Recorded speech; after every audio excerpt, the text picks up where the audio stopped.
Good evening.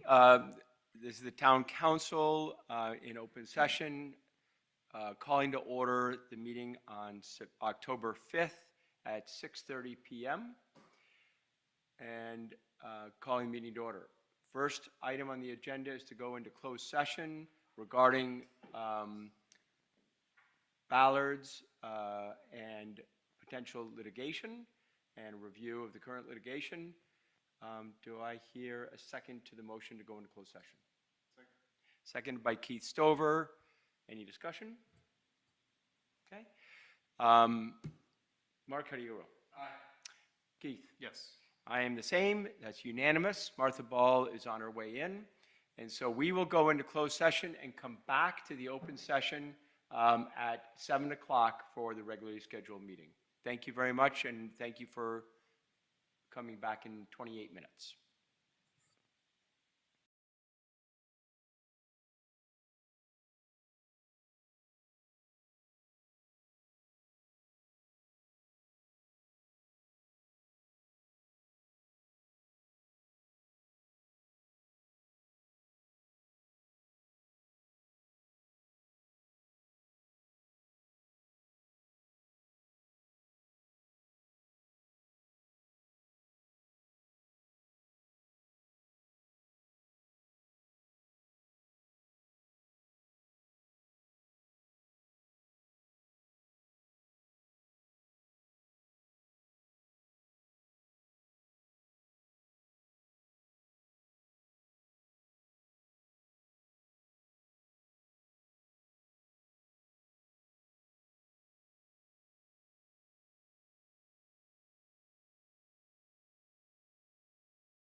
Good evening.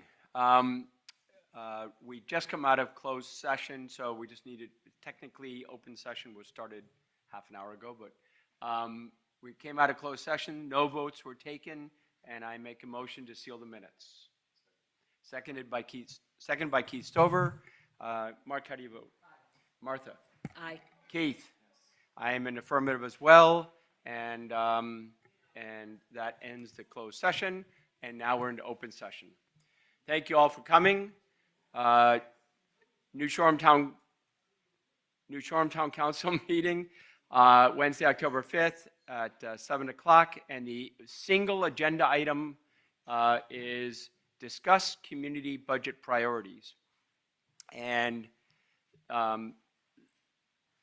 think the best way to do this, and I'm just going to try and frame it up a little bit and then ask Marianne and Amy, who I don't see right yet, Marianne and Amy just to sort of help us frame up what we're really talking about. I see this discussion as listening to everybody here, other letters coming in, other people coming in. As will, I think here, we all know the budget's fairly big, there are caps, there's all kinds of things. By the time we get down to it, there's a limited amount of money that is then spent on community support, on different programs. My hope is that we're able to guide and provide insight into when Amy and Marianne are working with the departments and working with different committees and groups, that we can talk about where to lean. And what I mean by lean is, in the past, we've talked about mental health and social services and things like that, and positions are being created now based on that leaning.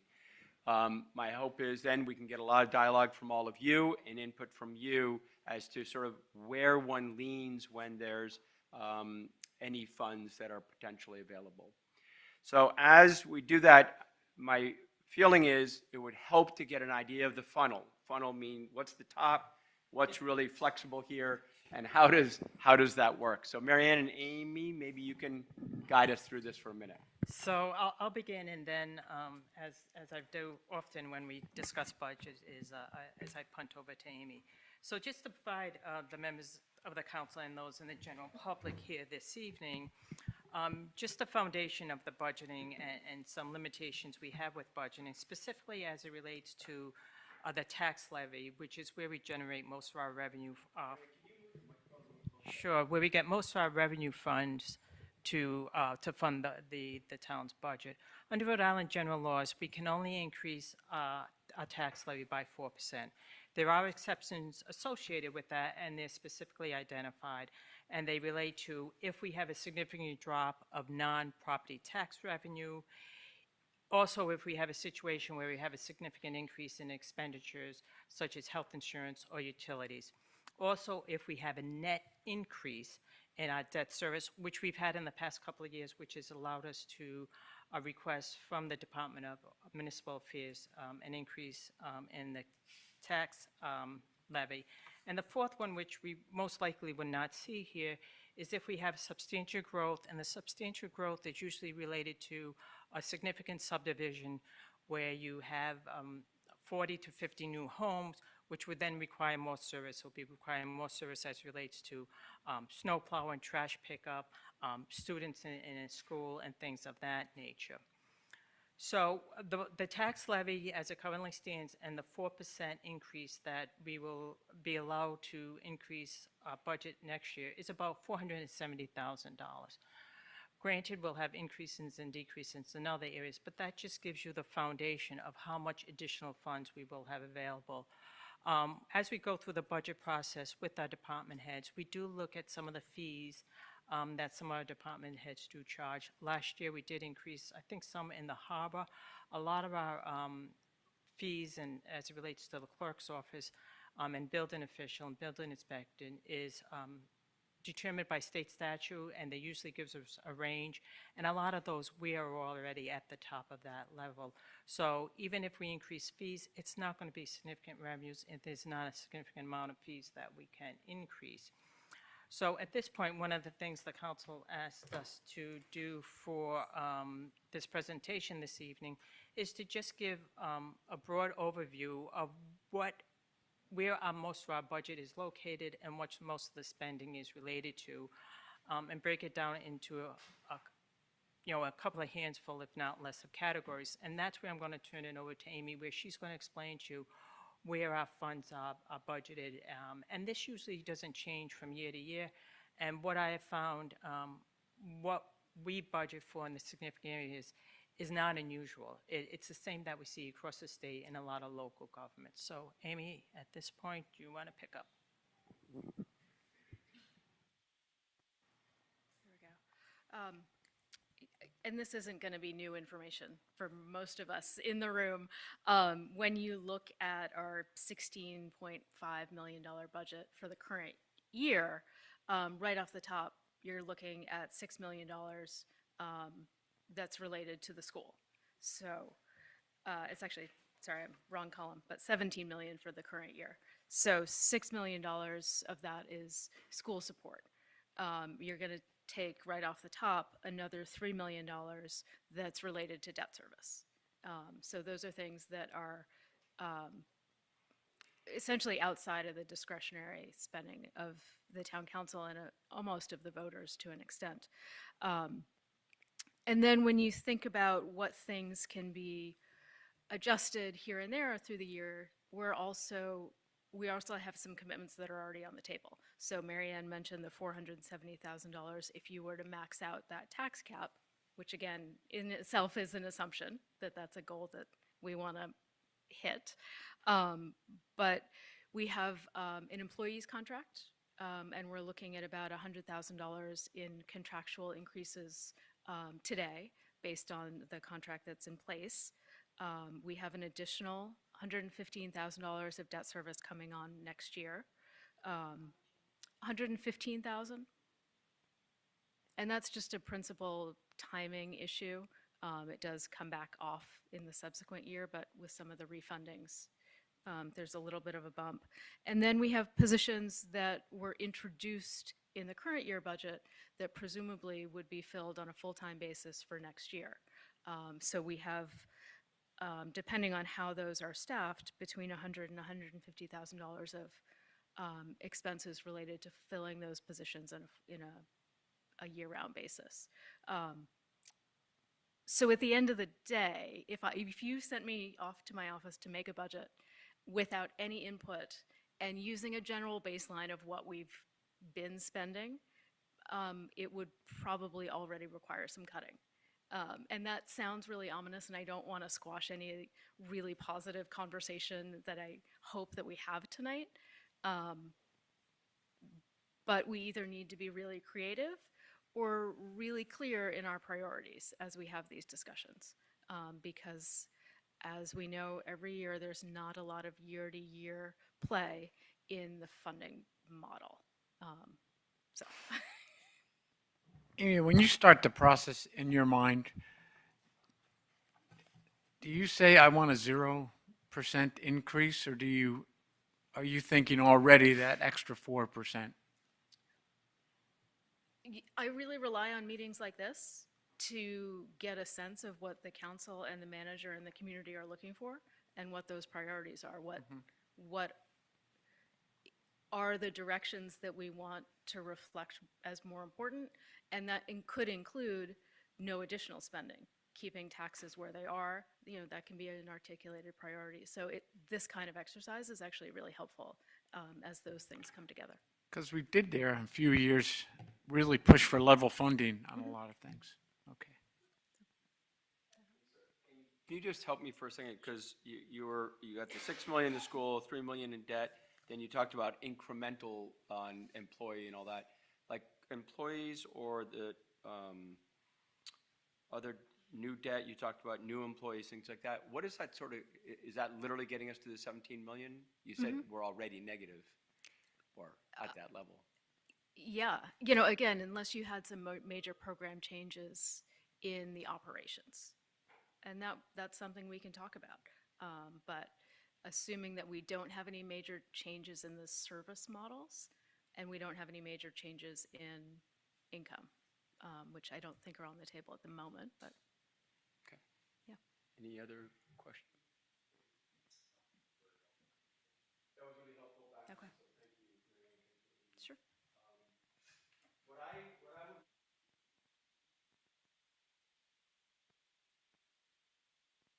Sorry, not knowing, and this is one of those interesting ventures where you're not quite sure what people are going to say. I'd love to have people come up, give ideas, voice opinions. Try to keep it to 5 minutes.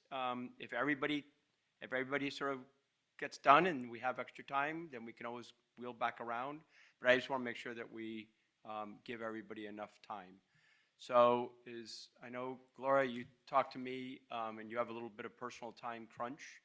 If you want to get up first, and Chris, I saw you raise your hand, so we'll get everybody up here and write notes. So Gloria, yes, please, you can. If you can talk it, make sure the green light's on, and if you can talk into the microphone. The reason is that these are all YouTubed and recorded, and I just want to make sure. Okay, and we did all receive the Oh, letter thank from you. Gloria, didn't we? Yes, I'll mention that. And and we did get your letter, which is, at least all the counselors have it, I know. It should have gone to each of you. Yep. Yes. Yep, we got it, and so we can start with that, and thank you for being here. Obviously not read word for word, but I'd like to kind of go over the highlights. I want to tell you how much we value the fact that you're doing this, because we have for a very long time believed that it is priorities that need to drive our budget. I understand the prior commitments and all of the obligatory needs. However, obviously from the standpoint of the senior advisory, and also as a part of human services, because I believe we are part of human services, our sense is that the town needs to prioritize these two areas, or one area, and maybe we seniors are a sub-area of a human service department. We can all talk about some creation of a department later or at another time. It is something on our minds, because we would have you realize, I wasn't going to say this now, but that just to recognize that when you created us in 2007, it was just a group that was meant to kind of supervise well-being, and there was no gap. There was nobody doing anything for seniors at that time. Okay, so we have the needs in this community in that area have grown exponentially and unbelievably. So I think beyond what many people actually realize. And having said that, I wanted to say that I do believe that it's important for a municipality to examine its values. And I know we have good values out here. I know most of you, I know most of the community, and that's why we love living here, because we value each other and we value ways to protect each other. The work that you do as the town council, the fact that you each year create a budget, we know that the goal is that those goals are to improve quality of life for the whole community and the well-being and protection of the community. We believe that there's one dimension or one component of that community, the senior area, that has been under-recognized and underserved through no intentional fault, but that just by misunderstandings and misjudgments. When it was created, as I said, we filled a gap. With the creation of the senior advisory, we committed ourselves to two goals, and you, the town, or we, the town, accepted by that creation our mission. Our mission is to help people live in this community for as long as they are able, and two, to help enhance and improve quality of life during that process. That means it's not just our committee's commitment, but the whole town's commitment. The council and the whole municipal government, I believe, has committed to that goal. And for that reason, I would just like you to realize one thing that we sort of figured out based on some survey information that we got from the Rhode Island Healthy Aging Data Report. which was based on the US Census. It was funded by Tufts University. 60 people 60 and older of a population that they assessed as 1,051 people at the time they did the survey here. 307 were 60 or older. Interestingly, of that population, 36.5% of those people 60 or over have lived at the same address on the island. I just thought that is an interesting piece of information. The other thing I would have you note is that we also figured out that our last year's budget, this year's budget, of the 17 or so million dollars the town assessed for all of the needs for the town, we're not quarreling in any way with those assignments or appropriations, but we're saying SAC's current budget, which is $35,000, represents 0.2058% of the total town budget. That's not even 2% of the town budget. So here we are talking about, am I over my time? Okay, give me 2 more minutes, okay? What I'd like to do is say to you, what and who is this constituency? Just to remind us, we are largely, and it's true in other communities as well, seniors make up almost the largest group of volunteers in almost every community, okay? In this community, traditionally, seniors have served on committees, commissions that actually help us run our government out here. And in addition to that, we shop, we engage in, we work, some of us work, we use services, we're paying taxes in large amounts. Actually, a good percentage of the tax money that comes in to the town is from senior citizens. Seniors are active in their families and outside of their families as caregivers too. You know that because of previous meetings we've said we have a very serious issue here about getting caregiver service to the senior community because more and more of them are stepping out of those roles as caregivers but needing the care themselves. And that has happened. We lost, and you all know, the numbers of people we lost in the last 1.5 to 2 years. Many of them unfortunately passed away and could be said to have died happily on island in their old age. Many people that I had as friends, that you had as friends, went off the island to live in facilities because there was nothing here for them, or they could no longer live in the community they love.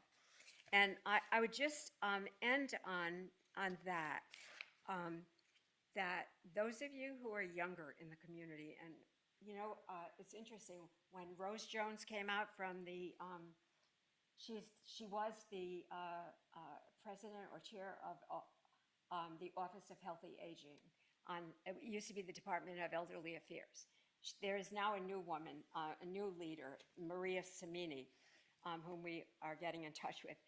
But she said, she called it the Office of Healthy Aging because everyone is aging. From the time we're born, we're aging. So I would just have those of you who are not there yet, as I am, to think, do you want to live on the island for the rest of your life? God willing, if you have good general health. Would you want to live in the community if you cannot live in your own home? Should we now be looking ahead to those kinds of priorities to make it possible for those of us who are closer in age and would like to stay here, and for those of you later who will want to? Thank you. Thank you so much, Gloria, very, very much. Yeah, don't, yep, yep. Don't leave. I'm not leaving yet. First of all, the document you guys sent was very helpful in sort of outlining sort of the background. But since it's free to talk about at this point, what is stepping up look? You know, like what would be the sort of 2 investments you would make, 3 investments you would make, that would be real, because I think you do a really great job of describing how compelling it is, but, You mean something practical? yeah, what do you, yeah. Okay, so I have an answer, it may or may not suit. However, we have just begun something called the senior, am I allowed to do this? Oh, I have to go up, yes. Sorry. I've been away for a long time, actually, unfortunately. But, ask me the question. Oh, with practical, something practical. We have begun through the senior advisory, we've created something called the Connection Cafe, which is not just this frivolous, sort of idea, let's have a place to go, because it's really important that we get people out. One of the huge challenges of aging is isolation and loneliness. Okay, so that cafe, I'm getting there. The cafe. Okay. Okay. The cafe is, we see it, we're doing it twice a week, is a pilot program to be a stepping stone to a senior center. We believe either the town should help us develop a department of senior concerns or aging or whatever you want to call it, or help us create a senior center. In most communities where there are senior centers, that becomes the focal point for accessing resources, providing care, recognizing the growing needs of that constituency. So that's one very serious. The second was the one I had implicitly in mind, is an adult care center, which we can't create right now, but it should be in the mind of the counselors, you all, our officials, that do we want to, it doesn't have to be all public funding. Perhaps we want to create a foundation out here that would allow private-public support for an adult care residence, which won't be assisted living, won't be nursing home. We can't do that. That's been tested and it won't work here. It's too expensive. But care for someone like good friends of mine who could no longer clean their house, could no longer make a meal for herself, and had to end up leaving and going into a facility because there was nothing here for her, and she lived here for over 50 years, okay, and loved the community. I'm saying we are taking little steps to do something like even the cafe.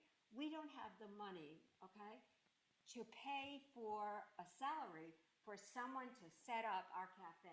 We're operating on volunteers who are wonderful, but we can't always depend on volunteers. It doesn't sustain a program consistently. No, I know, I'm sorry, I talk too much. Any other questions? Looks great. Thank you. Ms. Warfel. Your hands up. And you please raise hands when you can find your top 5 minutes. I will. I'll be hopefully very quick. Chris Borfel, I'm going to just say Block Island Attainable Affordable Housing. To Gloria's point, I've worked on islands that have created housing for senior citizens. The islands are very much like Block Island. They started out in my contract at 4 units, and within 3 years they had grown to probably, I think, 12. They were provided the living situation that she, I think correctly says, many people would like to have if they want to age in place on Block Island. It can be done, and I would suggest that the property, the Faulkner property, is one of the best places because it integrates well with the medical center and the school. Integrating senior living situations with school kids has always been proven to be a good idea. But I'm here to propose or ask that you provide a half-time position with benefits, either single or however you decide, for a person to bird dog, basically, affordable housing. No surprise there. But in order to do that and fund that position, there's a corollary. One of the discretionary areas in the town budget is energy, and I have always been pushing for the town to take advantage of programs to save energy. This is one of the easiest ways, I think, to reduce taxpayer burden, and that money could be used to help fund this position. The utility programs out here, I think, are not really as good as they could be. However, we do have people in the town that have responsibility for buildings and facilities, and they should be able to, again, I'll say bird dog, the utility to get these programs into the town. I do not recommend at current regulations within the power company to go after renewable energy investment, but energy efficiency is certainly something that could yield monetary benefits and help fund this position. The position that I'm speaking of is, I think, starting out at half-time, and it will be reporting to the town manager is my suggestion. It would be given a sphere of responsibility dictated by the town council and the town manager as to what the, I guess, the boundaries are. However, I do not think the position should have their hands tied. They should have some discretion to seek out what they see because they have feet on the ground, opportunities that others may not realize. So there should be some latitude for that. And I think the position should be funded for 2 years. Thank you.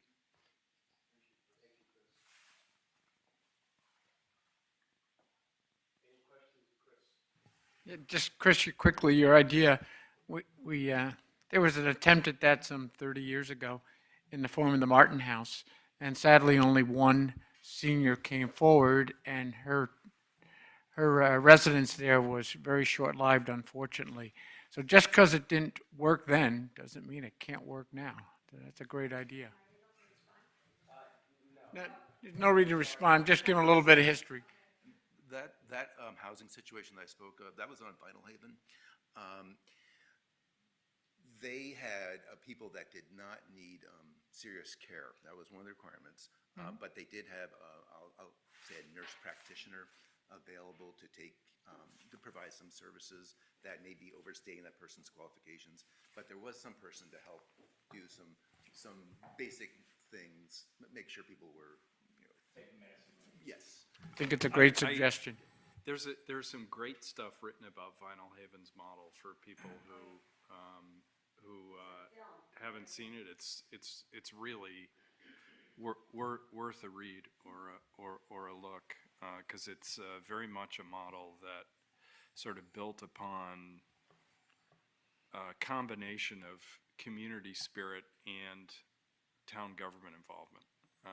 Sort of emphasis really on the first more than the second.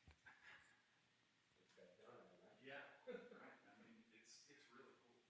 Thank you, Chris, very much. Thank you. Thank you for bringing that up.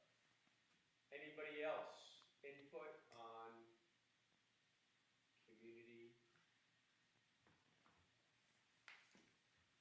Good to see you here. Yeah, good evening. We have a new member of the frequently coming to town council meetings.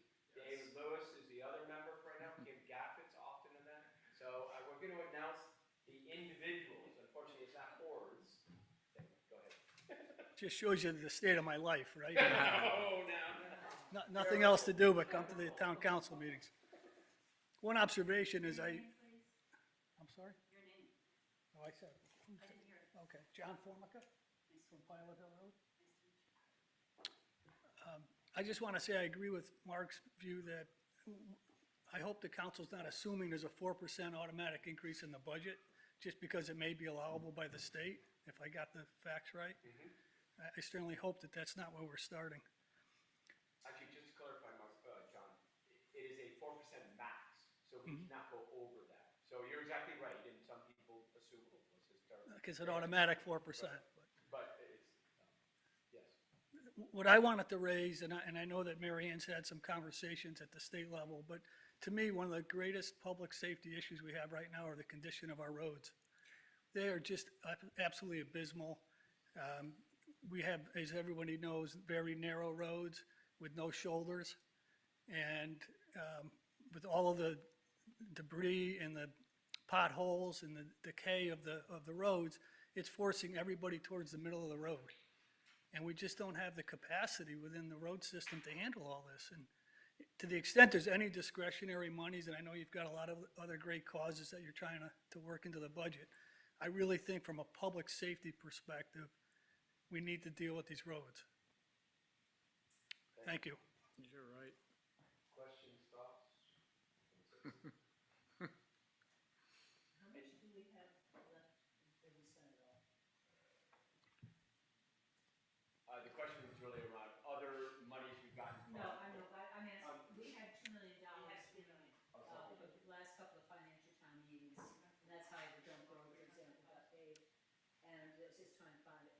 Yeah.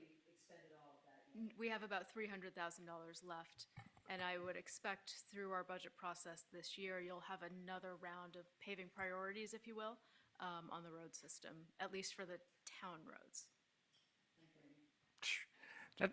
To me, thank you for bringing it up, John. Those are all Band-Aids as far as I'm concerned, and I think we're past the stage where we can keep Band-Aiding things. Not only do we have to fix them, but we have to widen our roads too for safety purposes. That is the number one thing that is going to change what happens, preventing accidents from happening on Block Island. Thank you, John. David Lewis. He comes to more meetings than you do. Age before beauty. That's okay, I'm qualified for Gloria's team. Not that I'm volunteering for anything. David Lewis, and just a simple question. So, back in the spring, Mary Ann entertained the DOT's team for an afternoon. And in theory, that's spending the state's money, not our money, on the state roads. So, speaking to John's question, where will we be standing? Any follow-up on that? I've worked very closely with RIDOT, and at the next council meeting, I will have an announcement as to the result of those meetings, and all I can say, it's very positive. Come to the next meeting. I was waiting for some RIDOT people to return from vacation. We're neighbors, we have to talk further. Rosemary Ives, Mohegan Trail. Sorry, Dave. First of all, I really want to commend the council for creating this opportunity for the public to give input before the administration has to take on the really huge task of putting together a budget. And I would like to add that I would encourage the council, though, to create some other opportunities for having conversations. This is intimidating for a lot of people. You know, I remember the first time I testified before the California State Legislature, and it was what I call a white knuckle speech, you know, grasping for this. And I'm so glad that the town actually has a podium these days and a microphone. One of the other things I wanted to suggest is, you know, there's so many nonprofits and service organizations. It would be really great if several of you could, you know, one or two of you, get to, you know, in the next month or so, get to a regular meeting of these organizations and get up and say, hey, you know, spur of the moment, but you got any ideas? What's important to you? And the last one that I love to suggest, because I had this personal experience of, we used to do youth and leadership days where actually somebody was mayor of Redmond, Washington, and somebody was a public works director. Always amazed at what high school kids could come up with.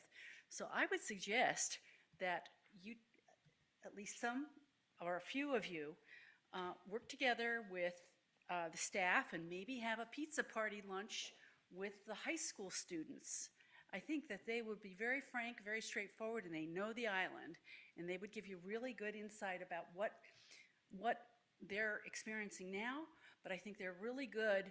They're not going to care about how much money you have or not. They're not going to ask a question, well, how much do you have left over for us to spend?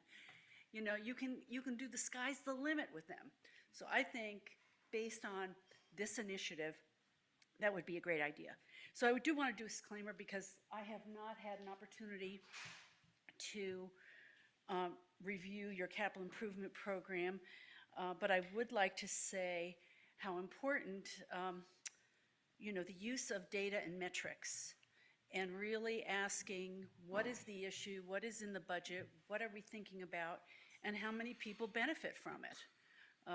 You know, Gloria's numbers are pretty disgusting, if I might say, for a community where a third of your population, year-round population, is seniors, and, you know, $35,000 isn't much. So I hope that, and I'm just thinking about other entities that are on the island, you know, ask them for numbers. Not that that should be the sole driver, but it should help to make you a more informed decision. So last year, but now onto a specific project. Last year, I spoke in support of sidewalks and bicycle paths to our most visited sites, basically Southeast Lighthouse and the Payne Overlook, and the Northeast Lighthouse. You know, we keep on saying we want people to leave their cars home, or even if they get a ferry reservation and they bring their cars to the island for a while, we want them to walk, or we want them to ride bicycles, we want them to avoid mopeds. Well, you know, if we want them to behave differently, get out of their car, you know, we as a community really have to make the choice and do everything that we can to assure a safe experience. And I know previously when I brought this up, people have said, oh, given me the list of reasons about why that can't happen. It's too costly, it's infeasible, it's improbable, it's private property, eminent domain is a problem. So I have a new proposal for addressing the what I would call the truly unsafe stretches, basically 1.3 miles from the sidewalk at Spring House up to Southeast Light to the Payne Overlook, and then 3.6 miles from the sidewalk by Macaloons and Yellow Kittens up to the lighthouse. And the solution is to widen the shoulders. So maybe this is something in concert with the work that you're doing with the state, that that's one way to make that happen, rather than the whole idea of sidewalks and bicycle lanes. Frankly, on this money situation,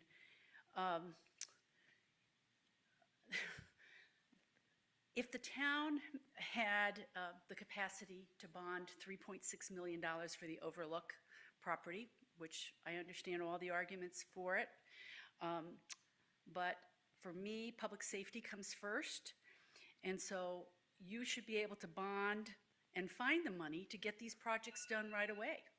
So I think it's important. The safety on our roads is not just important, it's urgent important. And I'm sure enough of you have done the quadrants of what's important and it can happen later, what's important and urgent. Well, I think these two segments really fall into that category. So I would ask you to consider making that investment in public safety ASAP. Thank you. There were a couple of hands that went up earlier. Anybody else? Go ahead. Yeah, you have to go to the podium, sorry. Introduce yourself, please, because we might not know who you are. Hi, my name is Pat Doyle. We live on High Street. I'm here to speak in favor tonight of your taking a very serious look at where we need to go with programming for seniors. My husband and I are combined age, the what? And you know Gloria spoke for a while on sort of the senior care, okay? I think Gloria speaks and has spoken eloquently for years. Yes. And has worked so hard for this. It was not something I had planned to come here to speak to, but I remember an evening or an afternoon about 6 years ago, I did go to a meeting that was held at our library to meet the new candidates. And I think, Sven, you were there for a new meeting. And I spoke up because I was there representing the school. I was on the school committee just to hear what the pieces of concern were, or to hear from the council members. And it was intriguing to me that there were 4 or 5 major issues which came up, which the public presented, which you presented to the public, that were concerns. And many of them have certainly remained, the mopeds, et cetera. But what I was most taken with was no one mentioned anything related with senior issues. And that was about 6 years ago. And I just asked why that certainly wasn't being addressed, because I feel it's an area we keep putting on the back burner. And so through the years, I'm very friendly with many people who volunteer tremendous number of hours to developing senior programs. And so much of it is their time, a few small grants, $35,000. So this afternoon, knowing I was going to get up and speak very briefly, I went through I did some research on different communities as to whether they have designated lines in their budget, whether they were small or whether they were large. And they all have senior services as a component of their overall budget. And I gave Gloria a call and I said, how much do we spend? She said 35,000 plus monies that certainly our human services person go into that. So it's about $100 per senior because we are over a third of our community are seniors. Now, my husband and I, average age between the two of us is 83 and a half, 84. We serve on a number of community commissions. We have for years, for the 20 years. I know it, I'm sorry, dear. And that's maybe problematic in this community because we don't think of seniors as someone who doesn't contribute to the community, but at some point may be in need of community services. So I speak very selfishly in that sense. I know of a gentleman right now who can't get back to the island because there aren't any organized ways for him to get some help into his home. And he's headed up commissions. He is, 30 years ago, he knew more about the historic and about planning. And I'm thinking the people who have made this island today what it is are today's seniors, if they're still here. And many of them, if they're lucky, are still able to give. But their needs are great, and I think we think of a program such as a writer service, but we need health and wellness, and we need it to be organized. And I think the time has come that you have to work beyond just those volunteers who put out lunches, who do senior ride service, who have cafes, because maybe those programs are not the ones most needed by our seniors. We have to evolve that. And I talked to someone today, and I believe it was East Greenwich, as I was collecting my data. And she said, there isn't just one program, because those programs change from year to year as those groups change. And perhaps an exercise type of program. Look at 5 days of rain and wind. Those of us who love to walk, you can't get out in it. So you have to put it on the back burner. Well, that back burner may be the death of us, because we need something to get out to, perhaps not for socialization, but for health. And in today's world, the fastest growing demographic is our seniors. And this last study that I just read today pointed to the fact that we have the largest percentage of seniors of any community in the entire state.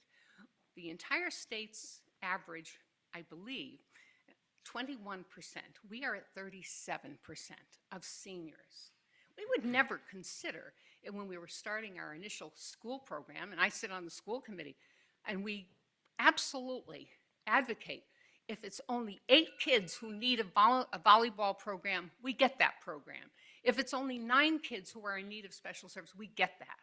So we can't just have one vision of who a senior is. I think we need to look deeply and really get a senior program that's worthy of being on the docket, as this is our senior service line. And it's addressing the needs of all seniors, even young people. Many of you who may even qualify. Thank you. Thank you, Pat. Perfect. Others? Anybody else want to speak? As long as you're not, no, just kidding. Go ahead.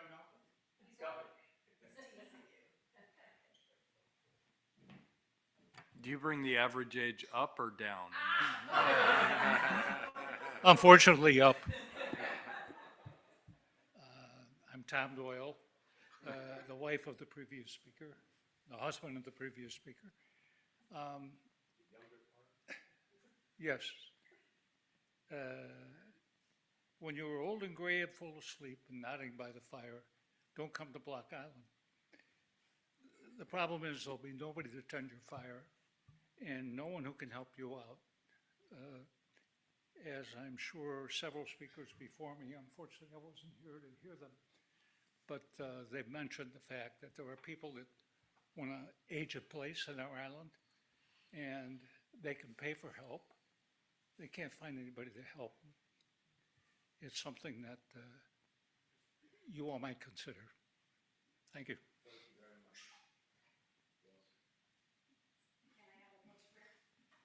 Very fast. Okay, Okay. One minute. If I'm not taking any. you have to go up there. Oh, okay, Yeah, 1 minute. okay. Someone suggested that this forum is not enough to cover for example, the issues, you ask me questions, I have to shorten it. We invite you all and any members of the town to a community meeting where we can lay this out. We did this years ago when Ed Roberge just came in that was the timing. I'm only saying it because that was 6 years ago when I first started doing this. And I feel confident that my group would welcome. We can work out the timing. We can do it on Zoom. We can do it here, whatever works out best. Please consider yourselves invited to such a forum or a community meeting. Thank you. Thank you. That'd be great. One of the things that strikes me, from you, Gloria, from Chris talking about Vinyl Haven, from Pat, Tom, everybody, is it's still a little bit unclear to me. I mean, it's clear to me that the needs are many and compelling, but what's unclear to me is, like, what are the building blocks, to make a robust program? I'm not asking you to answer that, but one of the notes I wrote down is, like,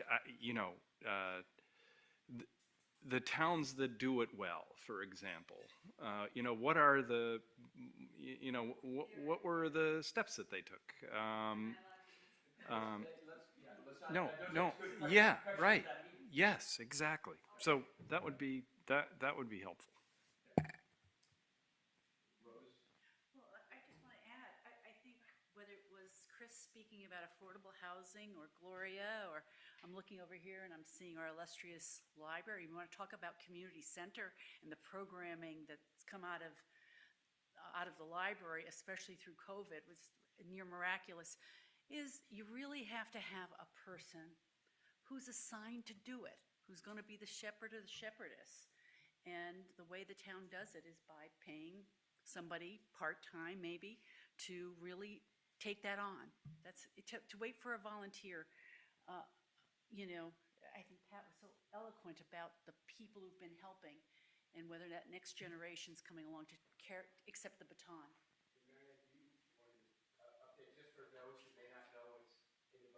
Yeah, I think folks remember at the last year's budget, what we did was we did budget starting in January, a human service person. And I see this person as being the leader of this for the community. Is that different? I'm just not clear.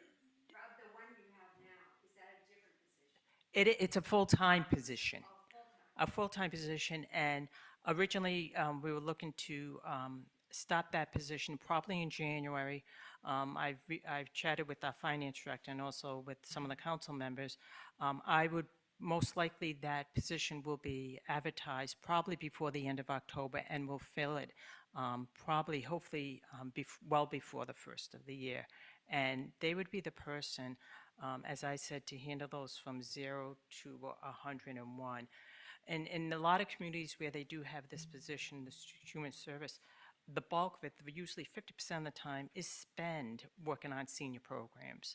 And I come from an environment where I did have senior programs and a senior director where they did provide the meals. And the meals where they had them, now we would have to go through some of this stuff with the town, is that the meals were provided and they were cooked or they were received from an outside agency, and they were served every day of the week for the seniors. At the same time, there was some that volunteered, not necessarily the seniors, but people who volunteer in the community who provided those meals for those who couldn't come out to this, what we call the senior center. And that served a dual role. It provided food, and a lot of times they would take a dinner also. They'll bring two. Right, and then this would be 5 days a week, but they would also be folks that would be checking on those folks also as they're going into the homes and providing the meals. So I think the position we have would really be helpful. And some of the thoughts that you had, Gloria, I would like to meet with you because those are my thoughts also. So I think if we can, thank you, Marianne. If we can, I just don't want to get on a big discussion around a job position. I think that at the council, we'll bring it up. We'll talk more about it. And the good news is there's a petition coming up. Hopefully it'll even happen sooner. And I'm sure there are many different opinions about how to make that position. In other words, it's, as a member of just the public here, not senior coordinator, but I know that there is a part-time position currently filled by Marion Seaback. What happens to that position? Because I know her background and I know what she's been doing. And it sounds like you're building up from that. Are you ending that part-time and building new? But I guess I want to keep on priorities for the budget. And I don't mean to be rude and I don't mean to be direct, but I think that's getting into an area which is a great question and I think we should have a discussion.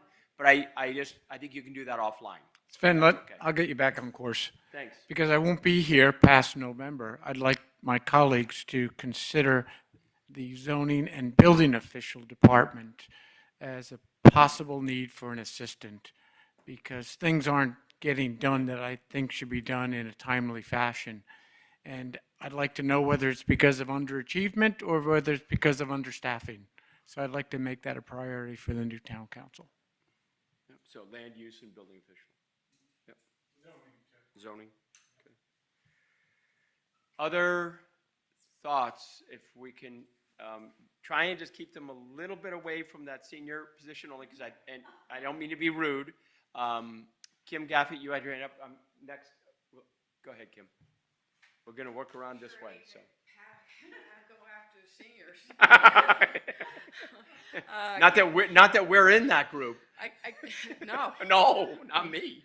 I think I'm hear more about the future and some things to plan for in the future, maybe not necessarily this year's budget, but I think we need to, as a community, start really working towards sustainability, and there's lots of things that we probably should be doing. Composting at the transfer station, for one, and starting to build at least some of our municipal fleet with electric cars and electric charging stations. And a lot of those things, I'm hoping that you can pursue yourselves and through our legislation and through the lobbyists, if we still have one who's getting things done, to get some of that infrastructure money and some of the, Inflation Reduction Act money. Those things are going to be funded everywhere. It's another source of revenue, and so it may not be directly related to this budget, but it's directly related to your work right now to get those things going. And if it was a budget item, I would ask for, again, everything needs a champion, unfortunately, these days. Not unfortunately, it's really good. Things get done when somebody is a champion and the person who's driving something. But it's helpful, again, if you have some town part-time position because we can't all afford to be volunteers all the time. And, the cost of living, cost of housing, blah, blah, blah. Even a small stipend in the budget to put somebody as the point person, to gather information, to be the liaison, or to direct people towards these sources. I think we need to go there in the future. I wish the future was this year. I know realistically it's probably not, but it's one of the most important things for our town, if not the most important thing, is to be sustainable and to survive in long term. So really, I really want you to focus efforts in those areas. Thank you. Thank you, Kim.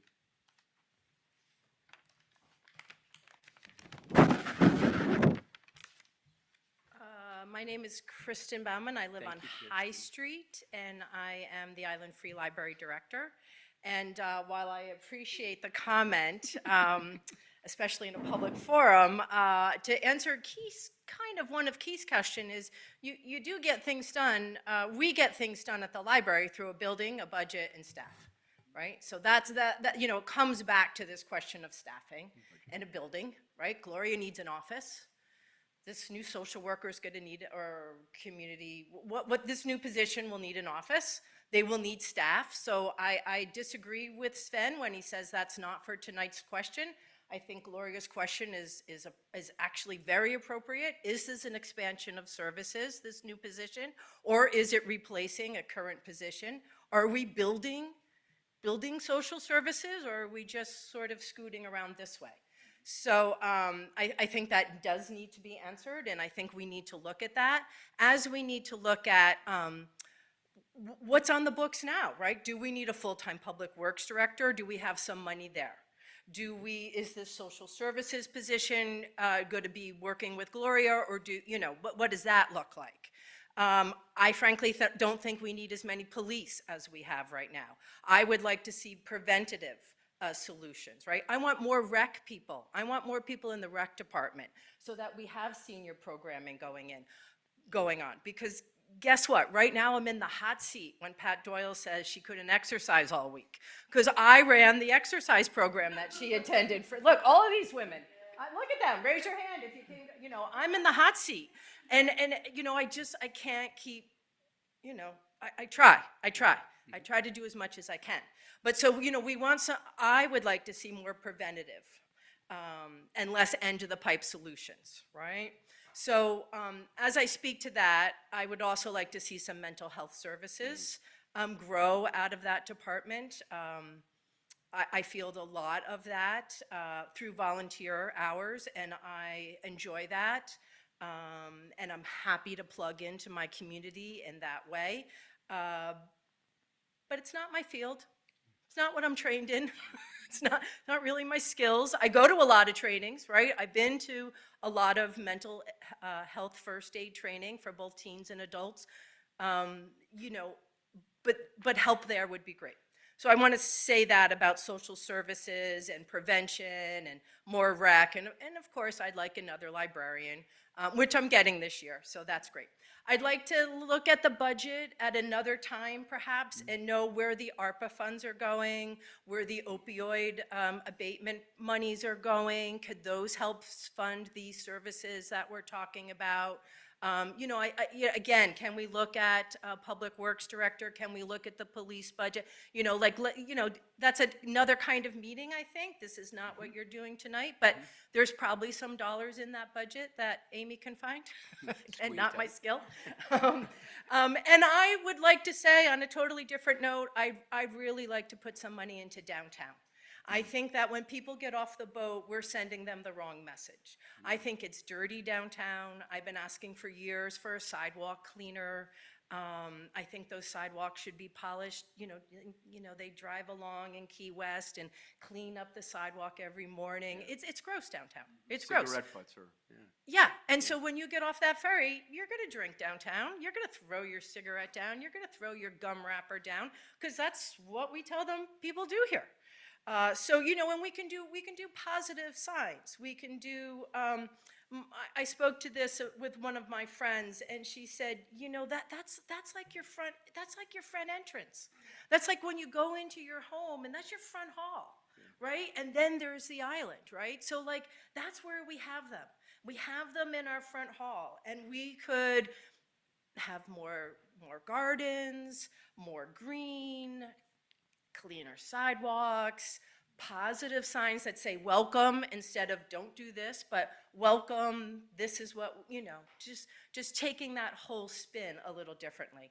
I'd love to see the Old Harbor Task Force get a little funds and really roll with that. And I'm under minute, so anything else I should say? My dinger hasn't gone off yet. Let me think. No, and I think, just to reiterate, I think the Old Harbor Task Force comments are really important. Keith and I were in a meeting the other day, and the amount of cigarette butts at times that are all around, people walk out of some of the establishments and just, throw them on the ground, so. And I have been known to say this before, and so I walk away always regretful, so I don't want to regret this tonight. There are lots of businesses that do sweep and do plant and clean. and water their plants Right. and keep it nice. And I also, Some. I don't want to disparage against that. Yep. There are people that are doing that, and that helps. But I think as a town, we need to take it on as a priority. Yep, Thank you. yep, no, well said, thank you. Yeah, I was going to say that because I think Dye Street is a pretty good example of people doing that, and it only takes a couple of places to not. Yeah. That's the problem. We can have 9 places that are great, and one is going to be what people notice. I mean, we are lucky though, because I used to think, my God, we just bringing people into a parking lot here in a loading dock. And you talk to people and they don't even notice the parking lot when they come in. They see the hotels. And, you know, you get that vista coming in on the boat, and we're really lucky that people see the National and the Surf and the Spring House on the hill. But that's, you know, that's just buying us a little time. But I think what's interesting to Kristen's point is people do that. You're exactly right. They get off the boat, they charge forward, they get up to the street, they then go left or right, and then they sort of look down, and that's when that area there, I think, is, to everybody's point, an opportunity. Okay, and I'm going to say this because I take every opportunity I possibly can to say this lightly, because it's totally unrelated to anything here, but I spent a lot of time this summer asking people what they thought of the how the Star Department store looked. People who I knew were return many-time visitors, some are people who have houses here. And because I think everybody here should know, they rebuilt the front of the Star Department store last winter. And it is such a good job that nobody noticed anything was done, and which is what it should be if you have a historic building, a historic place. And it just drives me crazy that we don't celebrate these things that are done that are really positive and that are really good, because of the people who have always been here, or they own the building, they don't have a mortgage to pay. You know, I hear all this nonsense. And, you know, they did a great job, and let's honor the people who do a really good job and not just harp only on everybody who's bad, because maybe we're sending the wrong message too.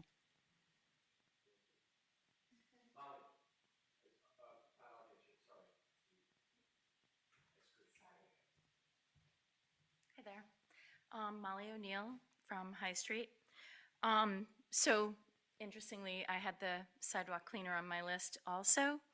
But I also want to say I don't think that needs to be a budget impact item. I think that you guys could be the leadership on that, and you could certainly, that seems like something you could definitely be hitting the Tourism Council up for, in my mind. Or someone else, or maybe there's someone in town who's like, yeah, that sidewalk's disgusting, I'd love to pay for that cleaner. All right, my list is all over the place, and I'm sure it's going to be offensive to some people. But number one on my list is sidewalks on Weldon's Way and Chapel Street. I know those are town roads. They're not state roads, right? Is that correct? They're a mess. We need sidewalks on those roads. There's not a single street light on Weldon's Way. Chapel Street has some street lights that are on the opposite side of the street than someone would like intuitively walk, but that's a little unhelpful as well. So those two roads, we are going to have to bite the bullet. We need to put in parking,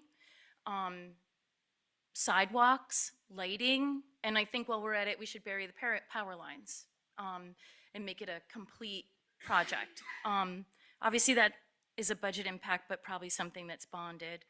The sidewalk cleaner was on my list. New beach signage. I think it's ridiculous, the beach signage we have. It's very sad. I think just like we should be really proud of the downtown, like Kristen said, that's what you see when you come in. It should be sparkling. We should be making people adhere to the historic district guidelines, just really strictly. But our beaches, we have beautiful beaches. There should be signage that says beach entrance, and then we should be listing our ordinances, that it's a carry in, carry out with your garbage, that there's no drinking permitted on this beach, that your dog needs to be on a leash. We all know that people aren't going to follow every rule that we have, but if we don't say what the rules are and we don't set an expectation, then we're asking for failure, right? And right now, we're getting failure, and we saw that big time this year. So it would be nice if we set out an expectation for success. And those signs, you know, could be removable. I know people, like, we all feel like, it gets to this time of year and you're like, ugh, we're surrounded by no parking signs, right? They don't need to stay there all year round. We could take them out in the winter. And I feel the same way about directional signs, right? Like, everybody's seen the person on the bike who's blocking the road because they're looking at that map, that cartoon map that isn't going to help them anyway. And so if we had some directional signs at key locations that said, you know, this location, this lighthouse is 1.7 miles away in this direction, and the airport is 2.3 miles in this direction. If we gave people just a pointer and a distance and what they're looking for, I think we'd be helping them a lot. And again, those could be removed. Columbus Day weekend, they could come out of the ground and go into storage until Memorial Day. For our community, and this speaks a lot to senior advisory as well, we need a gym and we need a theater. And I have ideas about where those things could be. That's where things get controversial. I think the town should buy the building where the community center is. And I think the preschool could be moved up to the school, and the preschool could become a gym. And there isn't anybody in this room, no matter what your age, who couldn't use a gym. Gloria could use that gym, I could use that gym, everybody could use that gym. My kids, everybody. It would certainly be a use that would, of that space that would service a more complete number of our community. People doing rehab and, you know, just looking to do something besides sit at home. And, you know, like Kristen said, she has a fabulous walking program at the library that I miss terribly, but that might be part of that as well. Let's see, oh, the bus. So I've talked to the town manager about this. I really do think the town needs to provide a bus service in the summer for visitors to our town beach. We own that town beach. We should be shuttling people to our town beach so they can rent a chair from us and buy a hamburger from our concessionaire and rent an umbrella from us and pay us for a shower on our beach that doesn't allow you to drink and is lovely, right? So the school right now just happens to own a bus, which means that we own that bus that they don't need anymore. And that bus, I'm sure, could be painted and used as a shuttle in the summer. And then in the winter, it could be used for seniors. So it has a handicap lift on it. If you have a senior who wants to go to a senior program, you could even load that bus up with seniors and take it on the boat and take them shopping. And then they could get on and off of that bus. You could use it for students. Okay, I'm sorry, I'm gonna go over here a little bit. My last thing is really Norris Pike's idea, but I believe we need a trash compactor closer to town so that either one of two things could happen. Either the guys emptying dumpsters don't need to go up and down Corneck Road all summer, so they can dump those dumpsters closer to town and get them back to the businesses faster, or residents and visitors can bring their trash to a location, and it would just all, in both situations, lighten up the traffic on Corneck Road. So, sorry, it's a lot. I just want to say, microphone. All right. Thank you, Rosemary. I think I was somewhat misunderstood and I didn't make it clear enough. I think we need a senior social services director, someone who looks to the over 1/3 of this population and their various needs. If we have a community-wide social service individual, and I'm trained as a social worker, I have my master's, I have a huge group that I supervise, you always prioritize a referral. And if referrals come in from the community for families that are homeless, for a child who's having addiction issues, for a woman who's being beaten, where do we get these services? Those services are going to go to the younger group. I'm talking about a preventative type of program, or not even prevention. I'm talking about an intervention program for seniors that, to what you just said also, Keith, well, I'm trying to get my head around it. I don't know what each senior group needs. We don't know, nor do we know what we'll need next year or the years to come. It's got to be an evolution with a director looking at the senior needs. And I welcome a human services provider in this community. Of course, we need that. It's very well.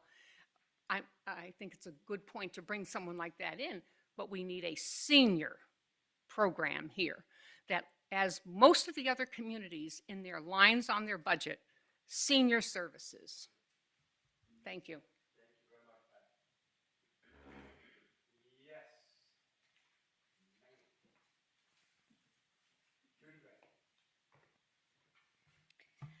Thank you. My name is Judith Gray, looking at the camera. I live at 1192 Sands Pond Road, and I am a senior citizen and hope to age in place on Block Island. I also take care of my 89-year-old mother, who's trying to age in place on Block Island.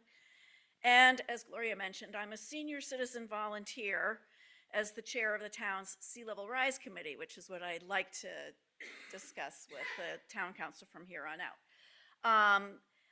The Sea Level Rise Committee is meeting with town departments to do what Rosemary suggested, which was asking for their interests, concerns, and priorities, in this case relevant to sea level rise.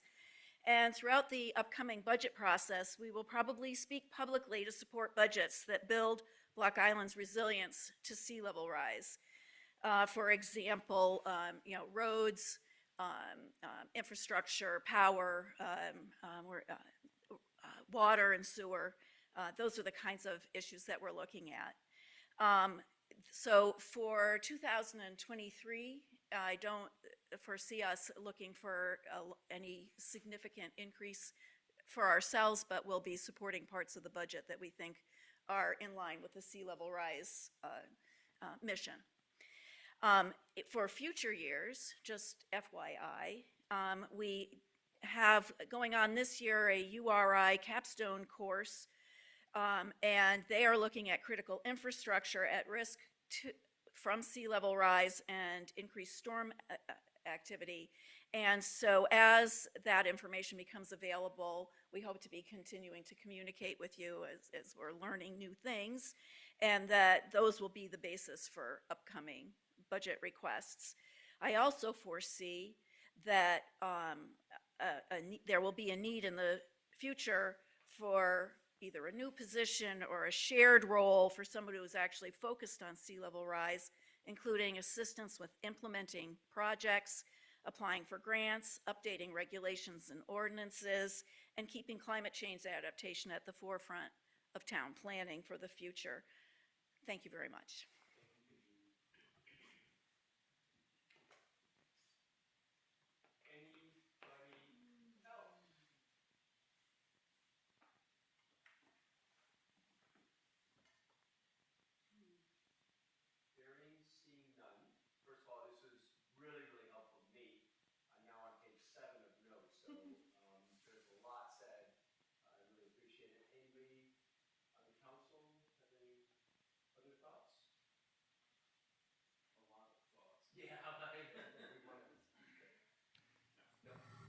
This is the first I can remember since being here 40 years that we approached this so early in the process. So it was an awful good thing.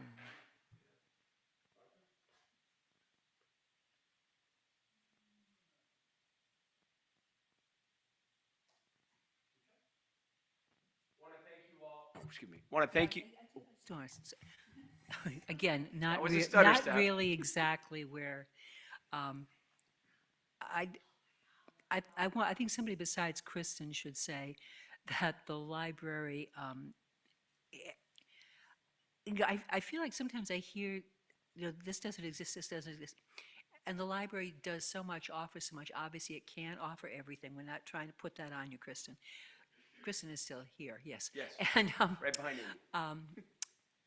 but the one thing that I certainly hope does not happen downstream is that we get this person, this person, this person, this department, this department, this department, and become more and more and more segregated. That's the one thing that will devastate this community. And that's the one thing that's kept us going all this time. And especially having, you know, a place like the library that is certainly all cradle to grave, or whatever one wants to call it, is extraordinarily important in a town like this. I've just one last question. It's to Judy Fucci. If for some reason we're short next year's budget for, say, something like 50,000, no? I would just like to respond to that real quickly. And that is, I agree with you, Martha. Like, I try to just fill some gaps and wait for the next gap, right? Like, we worked extremely well with the Senior Advisory Committee on many programs during COVID. We continue them today. And now she has a Connection Cafe, right? Like, so I moved some furniture, I moved a TV, I was ready to have my own Connection Cafe, and now I don't. So, but I'm never territorial about that, and there'll always be a gap for the library to fill under the next director, the next, and the next, right? There'll always be something for the library to bridge in this community. Like teens, nobody said anything about teens tonight, right? Like, so we're working hard on teens right now. And so we recognize, I just want to say we recognize that. We also advocate against that, working in silos, duplicating ourselves. We currently have the office for Marianne Seebeck. That's where her office is currently. So we're always working together and not duplicating and trying to move together collaboratively. Yeah. Yeah, I think it's an important point, and so I just want, thank you for letting me respond. Thank you very much, Kristen. And you and I talked about this a long time ago, which was sort of the changing roles of libraries, which are no longer just check in the book and check out. It becomes that center for multiple needs, so thank you. With that said, I appreciate everybody's input, really, really helpful, and we will do more of these kinds of things and would love invitations to other groups. Obviously, the minute open meeting laws are probably the most frustrating thing about being in any public service, but we will figure out how to do all that. I make a I know how to do it. I know how to do it. I make a motion to close the meeting. Seconded by Mark. Keith, do you vote yes? Keith, yes or no? Martha, yes? Yes. Mark, yes. Thank you very much. Meeting's adjourned. Jonathan, thank you very much. John, thanks a lot.